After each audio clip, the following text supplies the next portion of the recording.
we've said this morning, and we'll use regulatory powers to do that, is basically to ban the import, use, and sale of the famous flippers.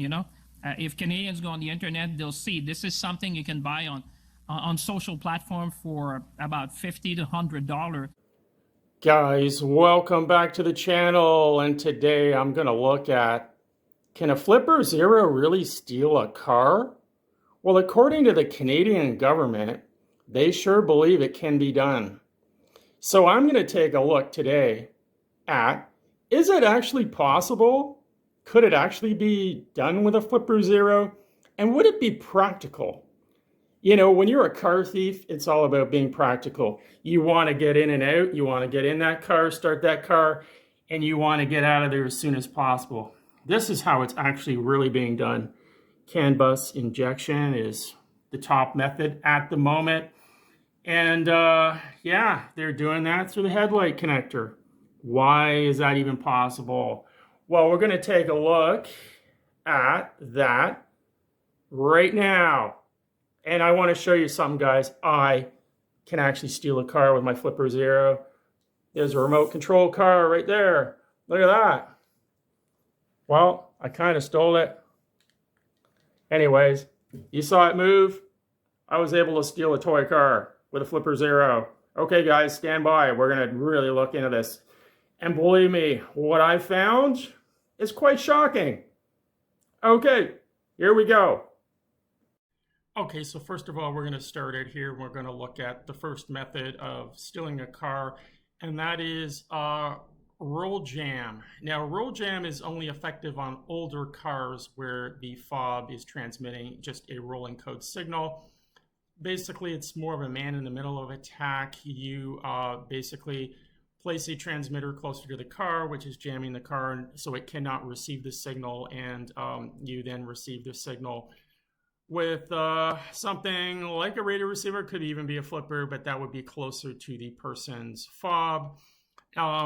In practicality, this is not really very effective.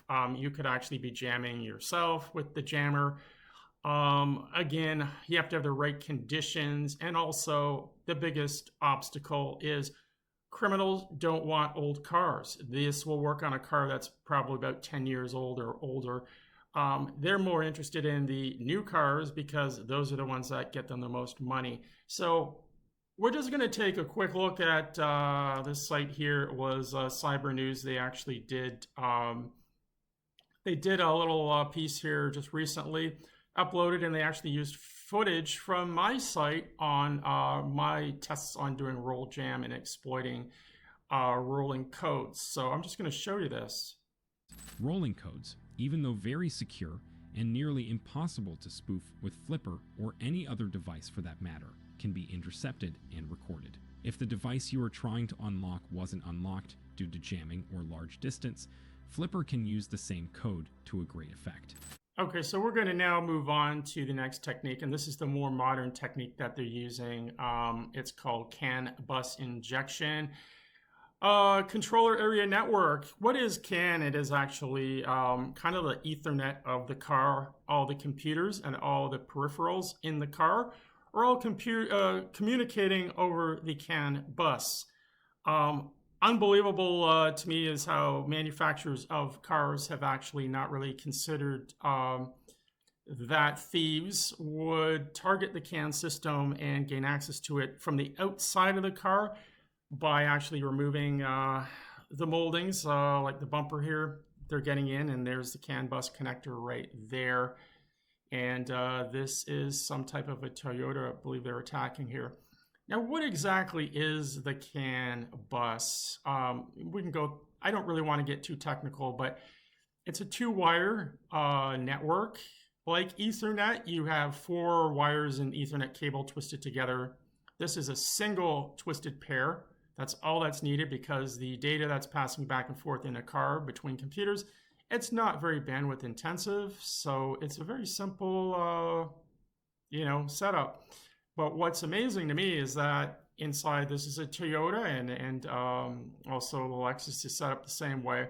There's actually 3 different CAN buses, but this bus here carries the headlight control. The door control and the smart key is all on the same bus. So nobody ever thought of security here. If you had to run wiring near the outside of the car, which is accessible from the outside, you would have wanted to firewall that off from any of the critical security controls, like the door control, smart key, and even the engine control. Why that was not even considered by these auto manufacturers, I don't know. But hopefully they'll wake up to this and start designing their cars with security in mind, because the criminals have figured it out. So here is a device that this guy Ken Tyndall, a researcher, found that is being sold online, and looks like a JBL speaker, but it is actually, they've fitted it internally with a microcontroller right here. It's a PIC microcontroller that runs actually two different CAN injections. One basically unlocks the car, the other one starts the car. Internally on this device, this stealth device, they're tapping into the power battery of the JBL speaker. And over here on the USB-C, there's the two wires that are going to be the CAN. And over here we have a push button, which is switching between the two different modes, the open door and start vehicle. There's a video right there. We'll look at that in a minute, but let's take a look at CAN. What exactly is CAN? We're going to open that make it a bit larger for you. And it's basically a two-wire. Each wire carries the same signal, but one of them is an inversion of the other. What's kind of cool about that is it is what's known as a balance signal, and it doesn't need a ground reference. And it's basically floating all on its own. And yeah, any noise, like you can see some distortion in the signal, it gets cleaned up when, see if it's being transmitted. There's the actual signal, there's the CAN signal, and there is the received signal, and you can see it's been cleaned up because of the reference. You're just comparing the two, and one is an inversion or mirror of the other. Any noise that adds on, like here we have some noise, but we don't have that noise on the inverted signal. So that's what CAN is all about, what the signal is, you know, on a hardware perspective. So going back, let's take a look. Okay, he's done a lot of really technical stuff. You can go over and look at Ken Tyndall's GitHub if you're really interested in all of the technical aspects. But we're going to just take a look at, and this is actually a video on YouTube. So I'm just going to leave the sound off because there's actually no sound. But here is the vehicle, and they're probably in this white vehicle because look how they're stopping, looking at it. I'm just going to speed this up a bit. Okay, now we have some shadowy figures there at the left-hand side. They are popping off the front bumper and gaining access to the CAN bus connection. And I'm just going to speed it up here. We will suddenly notice some activity on the car there. Okay, the tail light just came on, indicating the car is actually doing something. And look, there's the headlight, and now they're just getting in the car. All of that took 3 minutes. Unbelievable. If it was even that, actually, when do they show up? They show up, okay, so it took them 2 minutes. Unbelievable. They stole the, what is that, a RAV4 in less than 2 minutes. That's all that there is to it, guys. Crazy as it can be. Okay, we looked at the signal already. Let's go over here. And this diagram here actually shows us, there it is there, and that's the connector that they popped off. And conveniently, it is the two pins, 23 and 24, right next to each other. And the JBL device works on all known models of Toyota and Lexus, okay, because they're all using the same system. 2017 to 2022. Yep, all you need to do is get in the front left headlight. And it's kind of funny, this site, because they're actually marketing this device here. And they're saying if the car is actually unlocked, you don't even need to do that. You just hop in and you pop off this other connector under the dash, which is the key controller, and there's the CAN bus right there. And then you just inject whatever to start the car. So this is what they're actually using. Let's go over and look at that device again. There it is there, and there's the cable for it, and there's the two pins that they stick into that socket. And it's as simple as that. It's crazy. So Are they using a Flipper Zero to do a CAN bus injection? No, they're not. They're using this device that they're buying. Anyways, let's go over and look at this guy here. He actually developed an interface device here to do CAN injection with a Flipper Zero. Just look at this thing. Okay, he's got an Arduino on it, he's got a level shifter, and he's got this CAN bus interface, basically TTL levels to CAN bus. And there it plugs in the GPIOs. Kind of funny. Yeah, so in theory, yeah, you could use a Flipper Zero, but practicality, no, you're not. I mean, try using this and steal a Lexus in 2 minutes. Not going to happen. But let's just go over and look at his site here. Hold on a sec. Alright, here's an updated video on Matthew K's CAN Commander. I'm using an Arduino Nano and this MCP board, both from AliExpress. Plugged into my car right there. Some of the features you can see here, you can read about them on his GitHub as well. I'm also using UART Terminal until the FAP is available. So you can read all traffic. There's some other things you can read about, but I wanted to focus on 6 here. So 6, and then we're going to do 0, 5.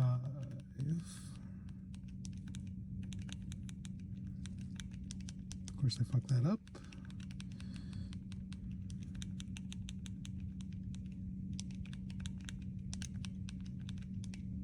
There we have coolant temp. I'm going to reset the board here. And then we're going to do 2F.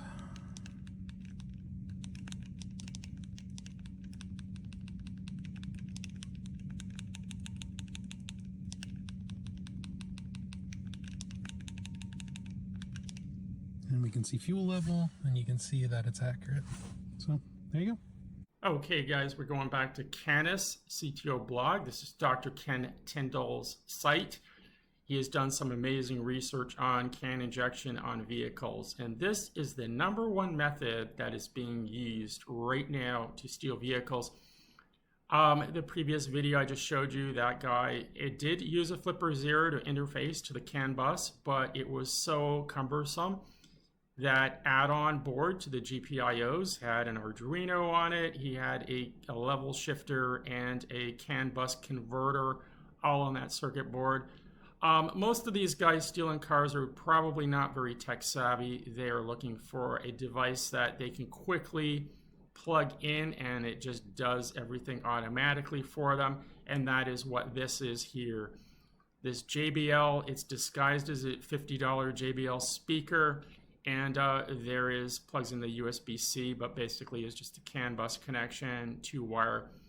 And inside that, you know, potted compound, which was right inside where the speaker would go, that's all they removed. This was the speaker. Is a PIC microcontroller that is just executing two CAN bus injections based on pushing that button right there. Simple device, 2 minutes, they can steal a car with this. Now, what Ken Tyndall did point out was it was called an emergency start device. This is the name, the code name or whatever they're using for it. They do claim these sites that it is only to be used if you lost your keys and you don't have your keys anymore, or your car just won't start anymore. You can use these devices, emergency start systems. Okay, let's just take a quick look at this site. Now, I do want to point out that this is all paid for Google advertising. These sites are actually paying Google to get, you know, listed on here. And it goes on and on and on and on, like the amount, when you type in emergency start device, it goes on and on and on, how many things. I'm not even on the dark web. Don't even think of that. This is just normal internet here. So here's one of the other methods, and it's not as effective anymore because the newer cars, they do a timing check to make sure that the fob is actually near the car. When you do a relay attack, which is when, you know, it attacks, you know, they actually got, you know, these guys are selling this stuff. These are Russian sites, as we can see, it's .ru. Shows one guy at the house, one guy at the car, and it's basically picking up the fob in the house and relaying it as if it's close. This has a timing, it increases the amount of time, the propagation delay. Look at this, isn't this great? They even have customer support on here. Yeah, so newer cars, this doesn't work as well because the car's in the software. It is looking for a much tighter timing. The way the fob works is the car itself transmits a signal, an interrogation signal to the fob when it's close by. That usually happens when you touch the door handle.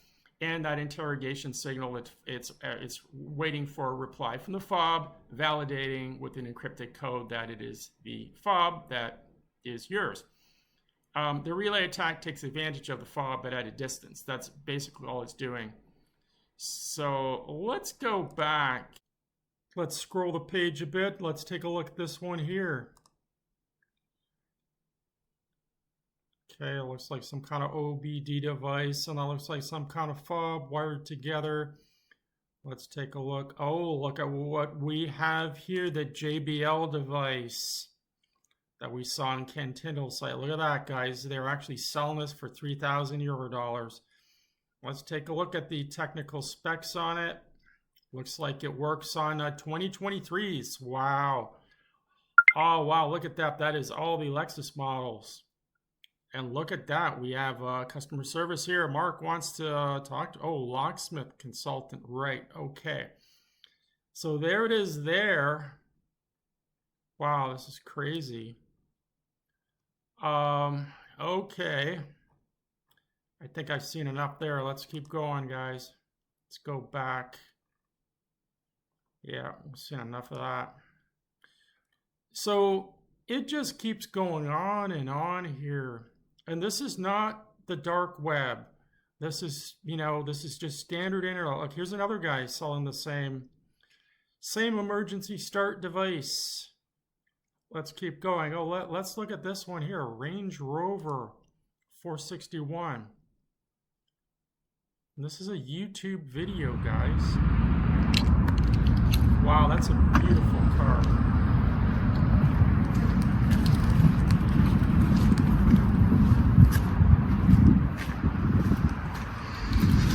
Whoa. Hold on a sec.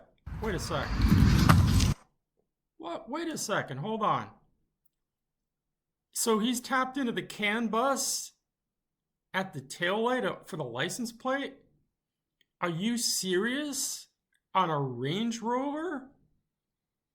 Oh my, this is all, okay, let's see what actually happens here.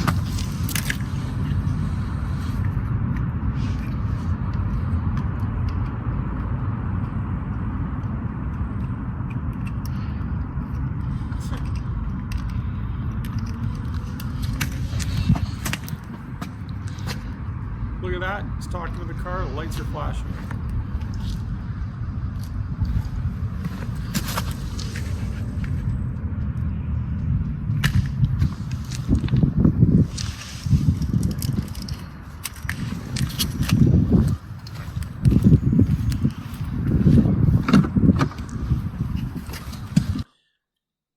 So through the license plate light of the car, he just opened the door with this device.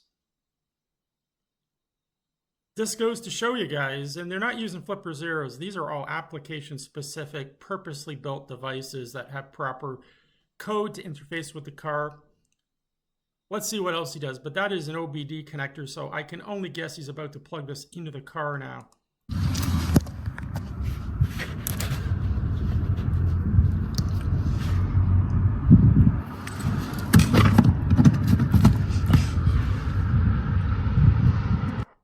Okay, yep, he's plugged it in the OBD.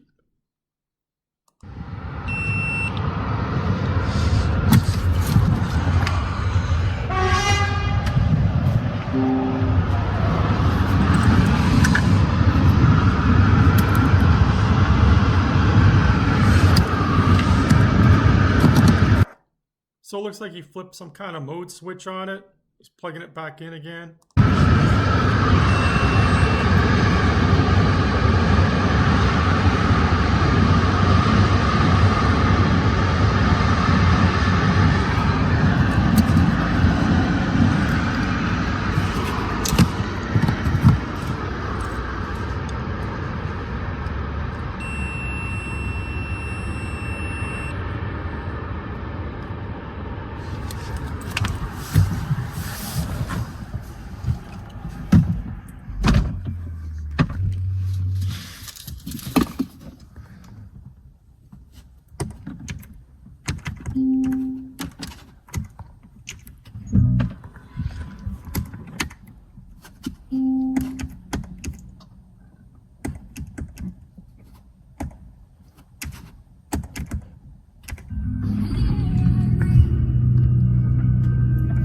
Well, there you go, guys. He just started the car, and as you saw, he had his own fob. He programmed in his own fob. That's typically how they do it. All of this type of stuff cannot be done with a Flipper Zero. These are purposely built devices, and yeah. Okay, guys, I hope you enjoyed that, and yeah, it just goes to show you, these guys are not using Flipper Zeros. They are using specially built devices, and yeah, purposely built. And what I found funny was that device he was plugging into, it had a warranty sticker on it and a seal, probably to prevent other guys from opening it and trying to copy the code out of it and make their own devices. As they say, there's no honor among thieves. So guys, what we've learned today with my research is, yeah, in theory, a Flipper Zero could be used to steal a car, but it just wouldn't be practical. I mean, you need to hang something like that off of the GPIOs. A CAN bus interface, he's using an Arduino and a level shifter that's in the center of those transistors. Yeah, so you could interface with the car that method. It wouldn't be practical, and it would be so cumbersome too, trying to use a Flipper Zero to inject certain codes. Going through all the menus on the Flipper while you're out there in the field trying to steal a car, just not practical, not going to happen. And there we go. I'm stealing a car with my Flipper Zero. Okay, guys. Anyways, have a good one. Thanks for watching.